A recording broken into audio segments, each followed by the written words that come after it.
Prabowo bukan lagi lawan Jokowi. Debat kedua antar capres mengubah dengan cepat peta persaingan menuju Pilpres 2019. Prabowo bukan lagi lawan utama yang harus dihadapi oleh Jokowi. Sebagai incumbent, Jokowi menghadapi sebuah realita aneh. Data, fakta, dan akal sehat tiba-tiba muncul menjadi lawan utama yang mengancam kelangsungan jabatannya. Ada 3 klaster yang kini tengah menjadi ancaman serius dan tidak boleh dipandang sebelah mata oleh Jokowi. Pertama, kekuatan masyarakat madani yang direpresentasikan oleh sejumlah organisasi seperti Greenpeace, Wahana Lingkungan Hidup Indonesia atau WALHI, Konsorsium Pembaruan Agraria, dan lain-lain. Kelompok ini muncul menjadi penentang ketika dalam debat kedua Jokowi menyemburkan sejumlah data yang tidak akurat. Jokowi misalnya menyatakan selama 3 tahun terakhir masa pemerintahannya tidak lagi terjadi kebakaran hutan. Fakta ini jelas salah. Berdasarkan catatan Greenpeace, sepanjang tahun 2015 hingga tahun 2018 tetap terjadi kebakaran hutan.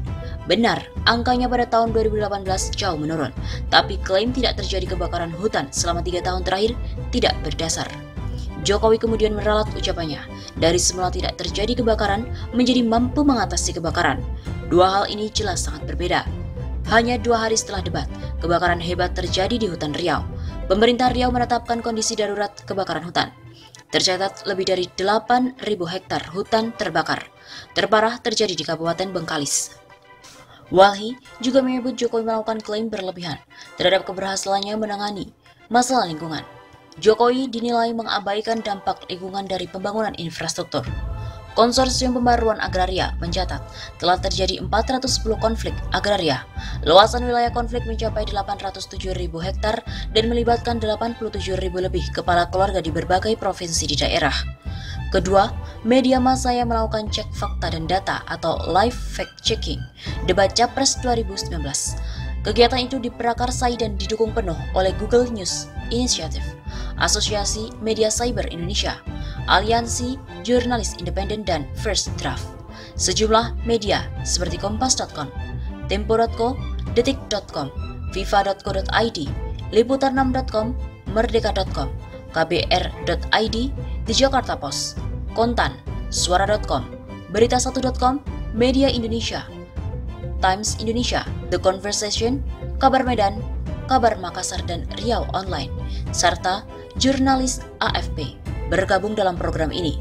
Hasilnya ditemukan puluhan klaim data yang tidak akurat, terbanyak dari Jokowi. Fakta-fakta tersebut ditampilkan dalam cekfakta.com. Salah satu kesalahan data yang ditemukan menyangkut impor jagung. Jokowi mengklaim pada tahun 2014 impor jagung sebesar 3,5 juta ton. Pada tahun 2018 turun menjadi hanya 180.000 ton. Berdasarkan data dari BPS, jumlah impor jagung pada tahun 2018 sebesar 737.228 ton. Pada hari Selasa 19 Februari, situs cekfakta.com diretas oleh hacker. Peretasan itu merupakan pertanda ada pihak yang tak senang dan dirugikan dengan keberadaan situs ini. Pihak-pihak itu tak menginginkan ketika kebenaran diungkap ke publik.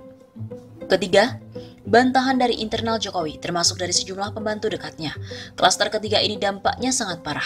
Selain membongkar borok Jokowi, juga menunjukkan adanya krisis kepercayaan. Bantahan paling telak datang dari Wapres Yusuf Kala soal status ribuan hektar tanah Prabowo di Kaltim dan Aceh. Jokowi menggunakan data itu untuk menyerang pribadi Prabowo yang mempersoalkan program bagi-bagi sertifikat kepada warga. Target serangan Jokowi untuk merusak reputasi Prabowo. Yusuf Kala mengaku bahwa Prabowo mendapatkan tanah-tanah tersebut secara sah dengan prosedur yang benar. Kala yang memberikan tanah itu dengan pertimbangan lebih baik diberikan kepada anak bangsa ketimbang jatuh ke tangan asing. Prabowo, kata Kala, membayar tunai tanah di Kaltim seluas 220.000 hektar sebesar 150 juta dolar. Status tanah tersebut adalah kredit macet di Bank Mandiri.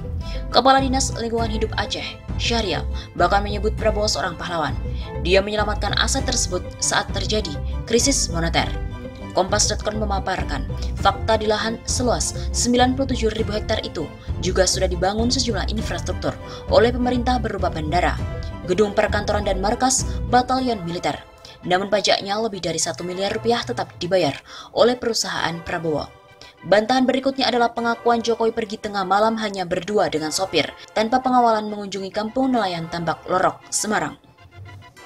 Komandan Pasukan Pengamanan Presiden Majen TNI Maruli Simanjuntak membantah Jokowi pergi tanpa pengawalan. Hal itu jelas melanggar prosedur tetap pengamanan seorang presiden. Maruli mengaku dia yang menjadi sopir Jokowi. Sementara Kepala Staf Kepresidenan Jenderal TNI Purnawirawan Muldoko menjelaskan sejumlah anggota Pas Pampres disebar dan ditanam di sejumlah titik. Tujuannya untuk memastikan keselamatan presiden. Pergeseran suara undecided voters.